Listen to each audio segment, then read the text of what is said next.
Terima kasih waktu yang diberikan kepada kami. Pertama, ucapan terima kasih kepada genap panitia yang telah bersusah payah menyelenggarakan kegiatan roadshow ini, dan juga kepada para inisiator roadshow ini sehingga kegiatan pada siang hari ini bisa terselenggara dengan baik. Tidak lupa juga para narasumber, Bapak, Ibu Guru, Bapak Kepala Sekolah, Kepala Madrasah, yang semuanya saya lihat adalah orang-orang hebat di lembaganya masing-masing dan juga di khususnya di Indonesia. Perlu kami sampaikan bahwa agenda kita pada siang hari ini adalah diskusi dan sharing yang berhubungan dengan pengalaman kita sebagai pendidik, khususnya pada era digital dan era teknologi pada saat ini.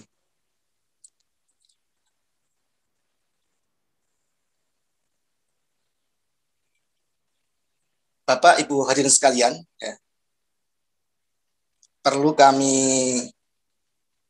sampaikan bahwa tema sesuai dengan tema yang diberikan kepada saya, yaitu tentang afirmasi karakter dan teknologi era kala bendu.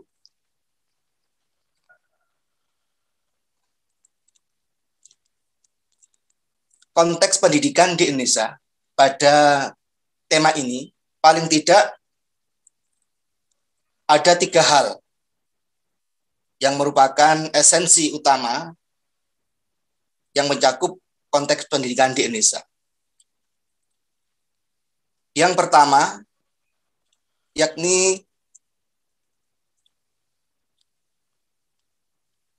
aspek sains dan teknologi.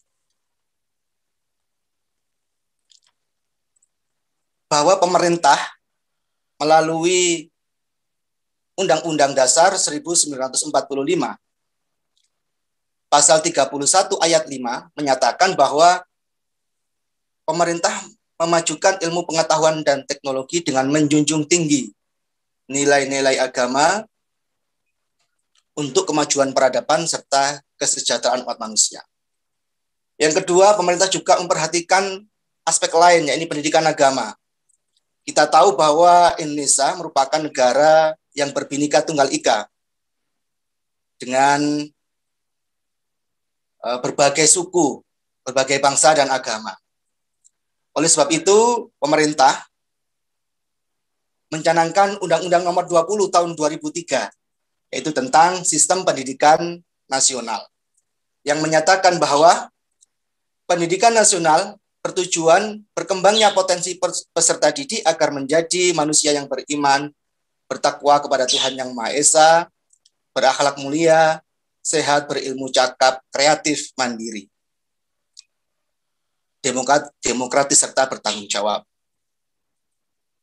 Pada undang-undang tersebut jelas bahwa pemerintah ini ingin menyeimbangkan antara sains, teknologi, dan juga pendidikan agama. Pemerintah tidak ingin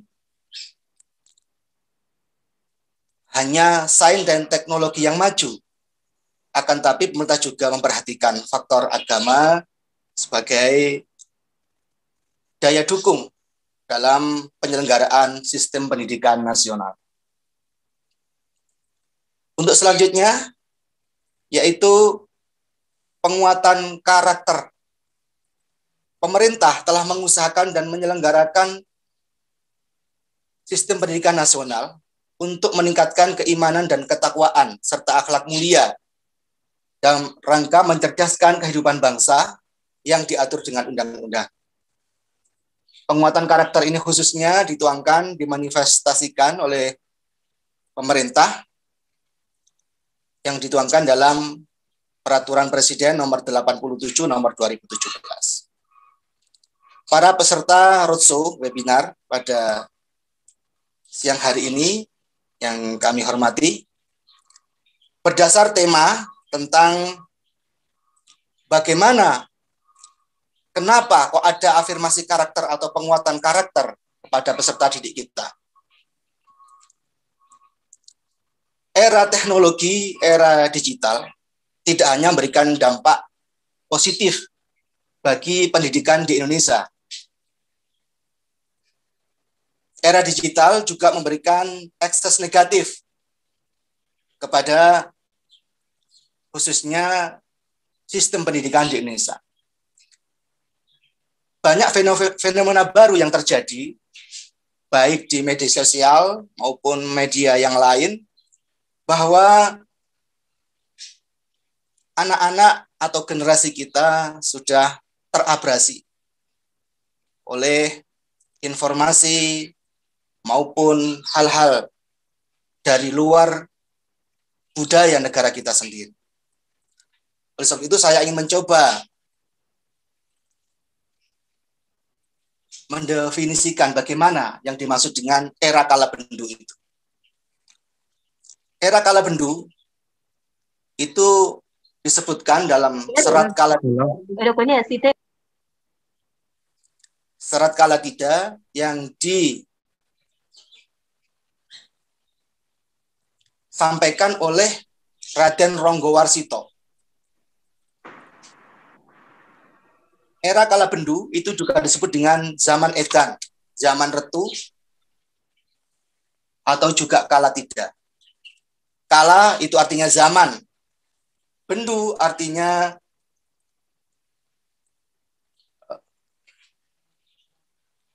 suatu masa penuh cobaan, di mana suatu masa yang penuh cobaan, penuh ketidakpastian karena dosa-dosa yang dilakukan oleh manusia.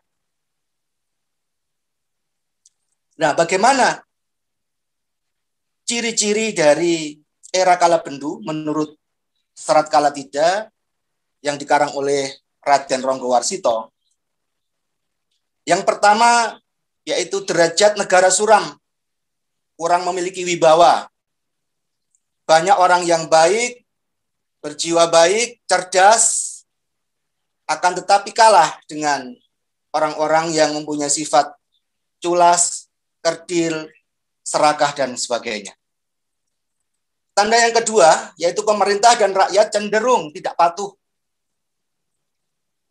atau sering melanggar aturan yang telah ditetapkan oleh undang-undang dan peraturan yang berlaku. Yang ketiga, hilangnya suri tauladan, contoh dari para pemimpin negara, para aparat terhadap rakyatnya. Yang keempat, bencana alam, wabah penyakit terjadi di mana-mana. Kalau COVID-19, kalau di Jawa itu dikenal dengan nama pagebluk, dan beragam jenis kejahatan lainnya. Yang terakhir, dalam serat kala tiga tersebut disebutkan banyaknya fenomena berita bohong, hoax, banyaknya kekacauan dan ketidakpastian.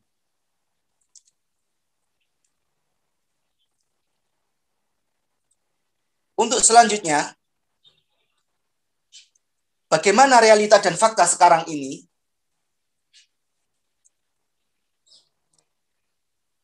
Pertama, banyaknya pelanggaran terhadap aturan, baik yang terjadi di sekolah, madrasah, di keluarga, maupun di masyarakat. Kita tahu bahwa sekarang para peserta didik kita ini banyak sekali pada media sosial, baik di televisi, di media cetak, dan sebagainya. Banyak sekali para siswa kita telah melanggar banyak sekali aturan dan norma-norma yang berlaku baik di keluarga, di sekolah, maupun di masyarakat. Hilangnya figur suri tauladan, baik dari orang tua, guru, tokoh agama, tokoh masyarakat, dan pemimpin negara. Kita beberapa waktu lalu juga mendengar bahwa banyak sekali kasus-kasus yang dilakukan oleh tokoh agama dan tokoh masyarakat yang seharusnya sebagai contoh dan panutan bagi masyarakat sekitarnya. Era digital juga memberikan akses negatif, khususnya kepada para peserta didik kita. Para guru, para pendidik juga sudah merasakan ketika anak-anak kita bermain HP, bermain game, itu adanya sikap acuh terhadap lingkungan sekitar. Mereka tidak peduli lagi dengan orang sekelilingnya ketika mereka sedang bermain HP dan sebagainya. Lunturnya sikap tawadhu, kalau dalam bahasa Jawa itu sikap andap asor, hormat kepada orang tua, kepada guru, kepada sesama dan teman, dan masyarakat, itu sudah mulai perlahan-lahan luntur.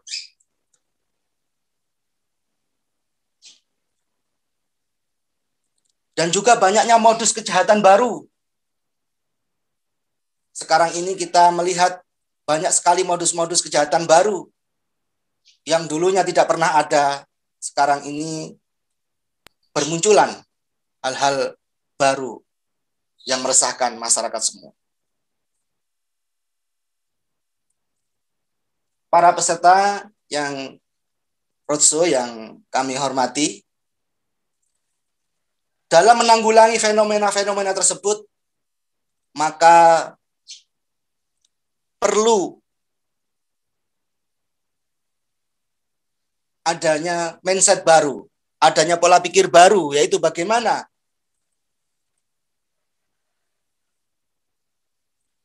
pendidikan berbasis masa depan itu, atau yang kita kenal dengan istilah futuristik. McKinsey pada tahun 2016 telah menyatakan dalam penelitiannya, dampak digitalisasi 5 tahun ke depan, sebanyak 52 juta lebih model pekerjaan akan terkikis dan bahkan musnah dari muka bumi ini. Hal-hal yang perlu disiapkan adalah adanya keunggulan kompetisi. Salah satu yang harus dimiliki adalah akhlak yang terpuji, behavioral attitude. Fenomena ini sudah tidak asing lagi bagi kita. Dulu tol yang biasanya dijaga oleh petugas, sekarang cukup dengan menggunakan kartu. Di pertanian dulu menggunakan manusia untuk memanen, untuk pembibitan dan sebagainya. Sekarang semuanya sudah diganti mesin yang canggih, sehingga manusia ini seakan-akan tergeser dengan adanya teknologi tersebut. Bahkan juga di dunia pendidikan, dulu kita tidak mengenal istilah daring, mengajar jarak jauh dan sebagainya, tapi mau tidak mau karena adanya pengaruh teknologi, maka kegiatan belajar mengajar jarak jauh harus kita laksanakan. Yang kedua, melihat apa yang disampaikan oleh Renal Kasali dalam bukunya Disruption pada tahun 2017. Untuk sistem pendidikan di Indonesia, jika ingin ada perubahan, maka ada beberapa hal yang harus dirubah. Yang pertama, yaitu merubah pola pikir, mindset, yang biasanya terbelenggu oleh peraturan dan tatanan birokrasi yang ketat, menjadi pola pikir yang terbuka, bersifat membangun, dan korporatif. Yang kedua, pendidikan hendaknya mampu menciptakan inovasi-inovasi baru di era education 4.0 ini. Yang ketiga, pendidikan mampu menciptakan konstruksi-konstruksi baru dari semua aspek yang dimiliki berbasis kontekstual, berbasis kehidupan nyata, menyesuaikan transformasi dan tuntutan publik. John Naisbitt dalam bukunya yang berjudul Megatrend juga menyebutkan tentang pentingnya pendidikan masa depan. Karena pendidikan masa depan menyesuaikan dengan kebutuhan publik, transformasi zaman, dan juga kebutuhan-kebutuhan yang lain. Harvard University juga melakukan penelitian bahwa karakter merupakan indikator utama kesuksesan seseorang dan juga keberhasilan seseorang. Corak karakter dipengaruhi oleh pendidikan dan lingkungan. Bangsa dan negara membutuhkan generasi yang unggul dan berkarakter. Untuk mewujudkan suatu desain, afirmasi karakter dan teknologi yang mumpuni, maka salah satu hal yang harus kita siapkan adalah rekonstruksi ulang terhadap komponen-komponen yang ada di dalam kurikulum tersebut. Yang pertama adalah tujuan.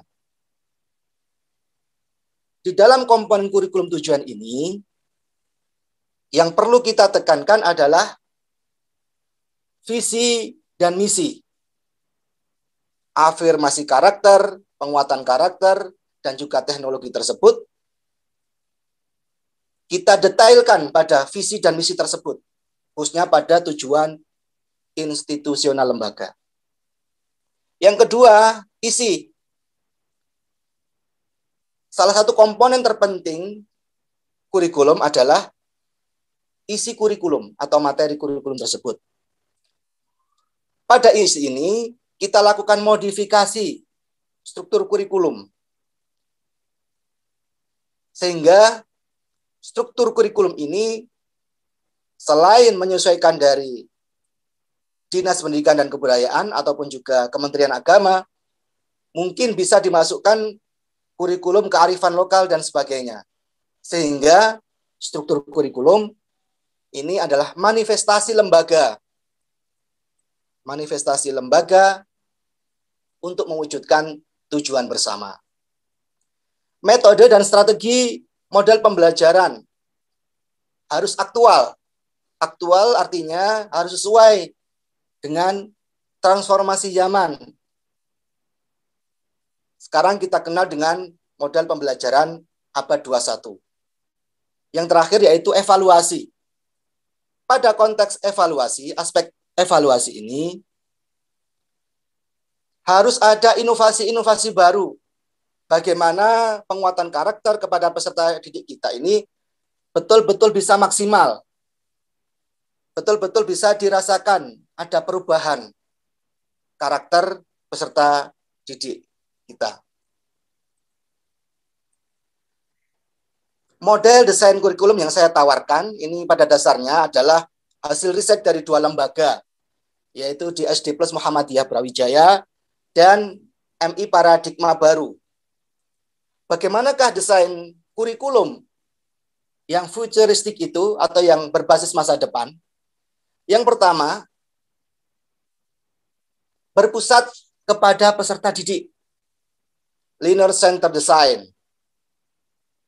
Artinya peserta didik dalam kegiatan pembelajaran merupakan individu yang berperan aktif dalam setiap kegiatan pembelajaran. Guru hanya sebagai fasilitator, bagaimana peserta didik kita itu mampu memahami materi yang kita sampaikan. Yang kedua, berpusat pada permasalahan publik.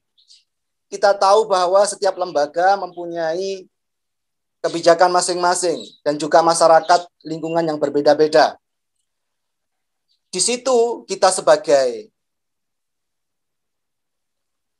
pemangku kebijakan pendidikan hendaknya mengetahui apa saja permasalahan publik sehingga kita bisa membantu masyarakat kita, lingkungan kita dalam aspek pendidikan ini. Yang ketiga, berpusat pada partikularitas anak. Partikularitas itu artinya keunikan. Setiap anak itu memiliki potensi, memiliki bakat, memiliki minat yang berbeda-beda dengan keunggulan dan kekurangannya masing-masing. Seorang pendidik harus mengetahui bahwa anak tidak bisa disamakan. Mereka memiliki kelebihan dan keterbatasan masing-masing. Oleh sebab itu, desain dengan memperhatikan keunikan anak itu juga harus menjadi perhatian pada desain yang berbasis masa depan. Yang selanjutnya, berpusat pada pengalaman. Kegiatan pembelajaran hendaknya memberikan pengalaman yang sebanyak-banyaknya kepada peserta didik kita. Baik pengalaman di kelas, di luar kelas, di lingkungan sekitar, bahkan di lingkungan yang lebih luas. Karena pengalaman itu sangat penting. Pepatah mengatakan, experience the best of teacher. Pengalaman adalah guru. Guru yang paling baik. Dan selanjutnya yaitu desain pendidikan itu hendaknya berafiliasi dengan konteks kehidupan nyata. Contextual center design. Jadi pembelajaran itu hendaknya tidak hanya di dalam kelas saja atau di lingkungan sekolah saja. Ketika anak-anak membutuhkan bagaimana terjadinya gempa, bagaimana terjadinya cuaca dan sebagainya, kita ajak anak-anak ke kantor BMKG atau seandainya tata surya, kita ke lembaga antariksa dan sebagainya. Jadi pendidikan yang berhubungan dengan konteks kehidupan nyata juga sangat penting. Pada aspek agama misalnya, kita sampaikan kepada anak-anak bahwa lingkungan sekitar itu juga penting. Peduli kepada masyarakat juga penting. Misalkan ada kegiatan Jumat berbagi. Kalau yang di kota-kota besar itu biasanya berbagi kepada tukang becak, kepada orang-orang yang meminta-minta dan sebagainya. Ini salah satu contoh bahwa pendidikan itu perlu mengaitkan, berafiliasi dengan konteks kehidupan nyata. Dan yang terakhir, desain kurikulum hendaknya memiliki harmonisasi zaman, artinya sesuai dengan zaman sekarang. Zaman sekarang adalah zaman era digitalisasi, era terbuka dan sebagainya. Makanya desain kurikulum ini hendaknya mengacu pada harmonisasi zaman. Para peserta yang kami hormati dan juga para panitia, untuk implementasi kegiatan pembelajaran, kalau saya kemarin memang menyampaikan fokus pada pendidikan agama Islam, ya, ada 4 hal yang kami tawarkan. Kalau Bapak Profesor Dr. Imam Suprayugo dari UIN Malang menyatakan bahwa pendidikan agama Islam itu hendaknya menyangkut 3 hal, yaitu mendekatkan peserta didik pada kitab sucinya, mendekatkan peserta didik pada tempat ibadahnya, mendekatkan peserta didik pada gurunya. Nah, pada konteks tema ini kita tambah dengan yaitu mendekatkan peserta didik pada lingkungannya, yaitu pendidikan kontekstual yang berhubungan dengan lingkungan sekitarnya.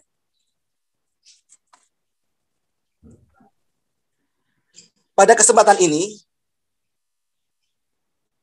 perlu saya sampaikan sebagai referensi beberapa model afirmasi karakter, penguatan karakter di era teknologi ini.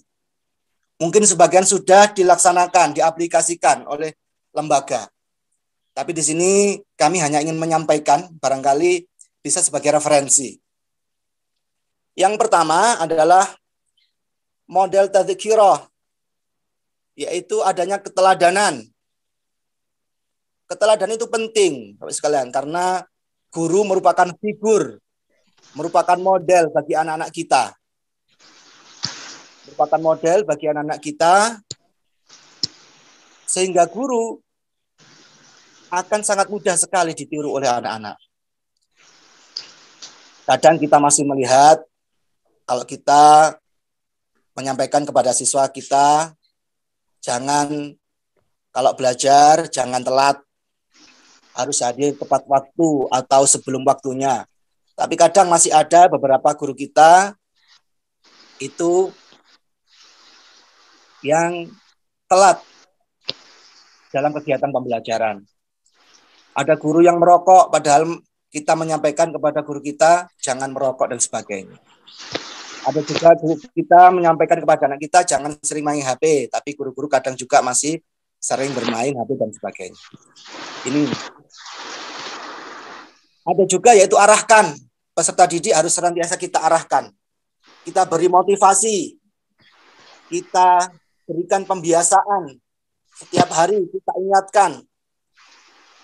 Ada repetisi, yaitu mengulang setiap kali pembelajaran, mengulang dan sebagainya. Organisasikan. Di kelas itu harus kita kelola dengan baik dan mengajar dengan hati. Artinya bagaimana pembelajaran di kelas itu memang benar-benar satu kegiatan pembelajaran yang menyenangkan, dengan pendekatan yang baik sehingga peserta didik kita itu nyaman ketika belajar di kelas. Untuk selanjutnya model istiqomah. Imajinasi. Kita harus mampu memberikan motivasi kepada anak didik kita berimajinasi bahwa mereka adalah generasi-generasi mendatang yang akan menggantikan kita, khususnya nanti di Indonesia emas tahun 2045. Student Center. Peserta didik adalah pusat pembelajaran, teknologi, question, organisasi, motivasi, aplikasi, dan heart atau hati. Yang ketiga yaitu model Iqra, inquiry, question, repeat, action, fikir, fun, menyenangkan.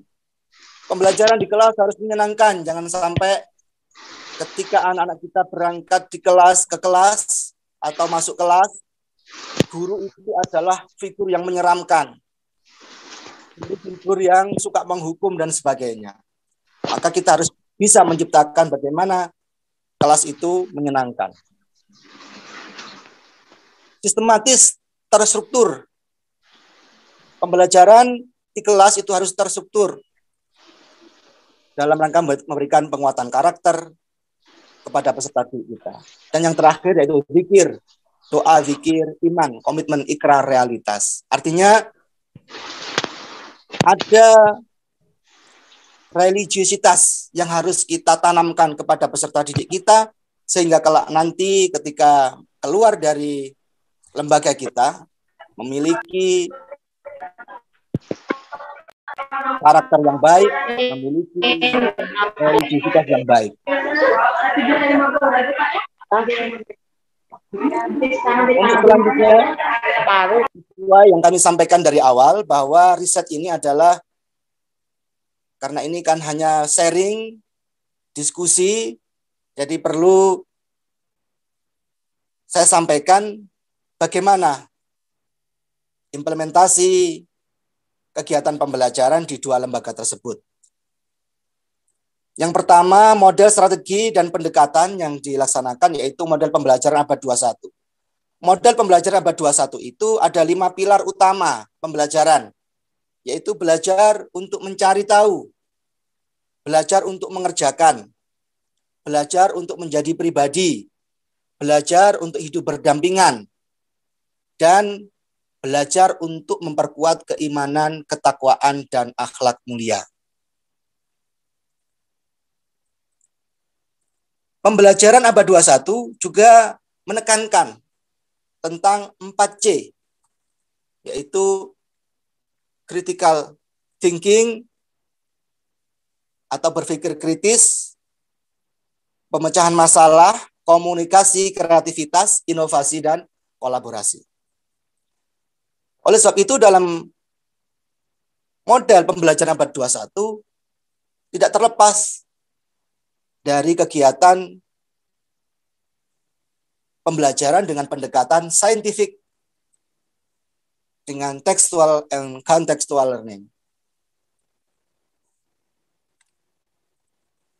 Bagaimana implementasi kegiatan pembelajaran di SD Plus Muhammadiyah?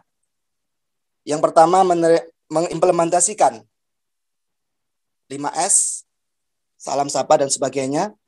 Ada tadarus morning, murojaah, Jumat bersih, giving day, entrepreneurship, ada hari bahasa, ada bahasa Indonesia, bahasa Arab, dan bahasa Jawa, ada tadabbur alam, dan sebagainya. Intinya bahwa implementasi kegiatan pembelajaran yang dilaksanakan ini mengacu pada 4 implementasi yang disampaikan di atas tadi, yaitu bagaimana peserta didik didekatkan dengan kitab suci, kepada tempat ibadah, kepada guru dan juga lingkungannya. Di samping itu juga perlu evaluasi yang dimanifestasikan dalam buku panduan akhlak di rumah dan bermacam-macam model bukunya dalam rangka untuk memantau bagaimana perkembangan penguatan karakter peserta didiknya masing-masing. Untuk model penguatan karakter yang disampaikan dari awal tadi sudah saya sampaikan, secara umum metode pembiasaan ini sudah sering kita laksanakan, ada motivasi, ada pengulangan, kisah cerita, dan yang terpenting ini adalah amal.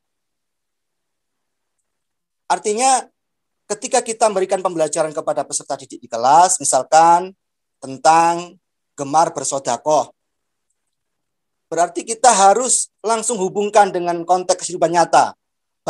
Bagaimana kita bersedekah kepada lingkungan sekitar kita, yaitu peduli kepada mereka yang kurang mampu dan sebagainya. Misalkan ada materi tentang silaturahim, maka anak-anak kita ajak kegiatan silaturahim antar teman, pindah dari rumah ke rumah, atau pindah dari rumah guru dan guru yang lain. Jadi setiap mata pelajaran yang berhubungan dengan penguatan karakter dan teknologi itu harus diimplementasikan dengan cara adanya aksi. Untuk selanjutnya,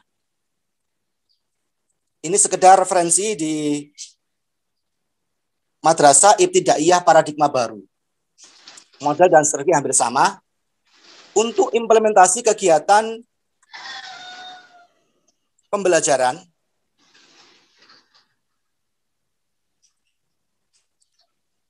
ini ada sesuatu hal yang menarik atau berbeda dengan lembaga-lembaga yang lain. Yaitu ketika menginjak kelas 6, ini ada kegiatan namanya MIPABA Student Care, yaitu kegiatan di luar kelas di pondok pesantren yang ada di lingkungan MIPABA tersebut selama 3-6 bulan. Ketika mereka masuk awal, harus melaksanakan sholat arba'in. Kalau di haji itu ada istilah arba'in, yaitu sholat selama 40 hari tanpa terputus, sholat berjamaah 40 hari tanpa terputus. Fungsinya adalah menanamkan kedisiplinan, menanamkan rasa, meningkatkan keimanan dan ketakwaan, dan juga beberapa penguatan karakter yang lain. Di situ ada karakter integritas yang ditanamkan, ada nasionalisme, ada religius, dan sebagainya. Di MIPABA ini yang diversifikasi ataupun penganekaragaman evaluasi itu juga diwujudkan, direpresentasikan dalam banyaknya buku-buku tambahan. Ada buku Yaumiyah, ada Taisirul Khalaq, ada Aqidatul Aum, dan sebagainya. fungsinya adalah memberikan penguatan karakter kepada peserta didik. Nah, di sini coba kita ulas bagaimana buku-buku penunjang penguatan karakter pada kedua lembaga tersebut. Yang pertama, ada buku penilaian panduan akhlak di rumah. Di situ karakter yang diinginkan adalah religius, nasionalis, mandiri, gotong royong, dan integritas. Akan tetapi pada tujuan lembaga, ada karakter lain yang diinginkan. Misalkan rajin beribadah, taat kepada orang tua, sikap ta'awun, tolong-menolong, dan empati kepada sesama. Ya, ada beberapa faktor lain, misalkan cinta Al-Quran, cinta Rasul, istiqomah. Istiqomah artinya melakukan suatu kegiatan secara rutinitas. Ada juga di sini karakter yang ingin ditanamkan. Misalkan ikhtiar, ada tawakal, ada cinta tanah air, dan sebagainya. Inilah beberapa model buku penunjang penguatan karakter yang diimplementasikan oleh SD Plus Muhammadiyah dalam rangka untuk memberikan afirmasi karakter dan penguatan karakter kepada peserta didiknya. Untuk selanjutnya, yaitu beberapa buku penunjang karakter yang diimplementasikan di Madrasah Ibtidaiyah Paradigma Baru. Ada beberapa tambahan penguatan karakter yang ditambahkan. Sebetulnya ada beberapa yang sama dengan SD Muhammadiyah. Ada gemar silaturahim, hormat kepada guru, hormat kepada orang tua, tawadhu, sabar, bersyukur, generasi yang pandai bersyukur, ta'awun, suka menolong, dan sebagainya. Inilah beberapa tujuan adanya buku-buku penunjang penguatan karakter. Jadi kolaborasi antara penguatan karakter yang diformulasikan oleh Kemendikbud tentang 5 pilar karakter tersebut ditambahi dengan spesifikasi lagi yang berhubungan dengan ketauhidan dan sebagainya. Jadi para peserta roadshow yang kami hormati, secara umum desain kurikulum khususnya pendidikan agama Islam itu kalau kita konstruksikan, yang pertama yaitu learner center design, yang kedua problem center design atau berbasis pada pesan publik, selanjutnya particularity berbasis pada keunikan anak ataupun juga potensi anak, experience center design yaitu berbasis pada pengalaman, contextual center design berbasis pada kehidupan yang nyata. Jadi model pembelajarannya secara umum yaitu textual and contextual learning, yaitu mendekatkan peserta didik kepada kitab suci, kepada tempat ibadah, kepada guru dan lingkungannya. Untuk metode dan strategi pembelajaran, mengacu pada pembelajaran abad 21 melalui pendekatan humanis religius dan humanis sofistik. Juga didukung dengan metode dan strategi penguatan karakter religius, yaitu dengan diversifikasi bermacam-macam penguatan karakter yang tadi saya sampaikan, ada pembiasaan, ada pengulangan, ada keteladanan, dan ada action atau amal. Harapan-harapan dari implementasi kegiatan-kegiatan tersebut yaitu adanya skill dan mental yang mumpuni. Yang kedua adalah terbentuknya akhlak mulia para peserta didik, dan endingnya adalah terbentuknya kesalehan diri dan taqarrub ilallah atau mendekatkan diri kepada Allah Subhanahu wa taala. Dan yang terakhir sebagai penutup pada kesempatan ini, Einstein mengatakan ilmu tanpa agama itu buta, agama tanpa ilmu akan lumpuh. Mendidik pikiran tanpa mendidik hati bukanlah pendidikan sama sekali, kata Aristoteles. Didiklah anakmu sesuai masa dan zamannya, karena mereka hidup bukan pada masa dan zamanmu, menurut Ali bin Abi Thalib.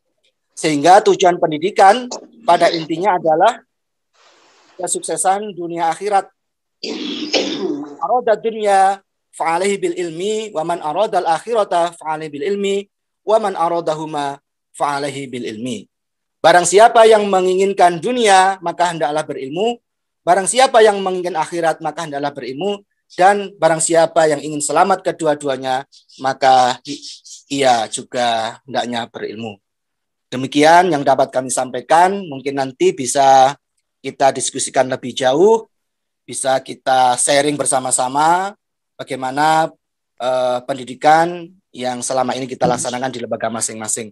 Demikian, terima kasih dan kami kembalikan kepada moderator.